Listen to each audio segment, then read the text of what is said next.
Súper manchadísimo.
Stones fall from the skies in Mexico.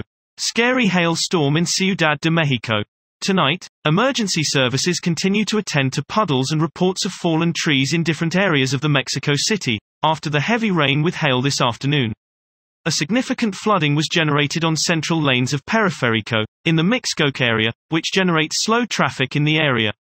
Another affected point is Periférico and Barranca del Muerto, where a flood was generated that complicated circulation for several minutes.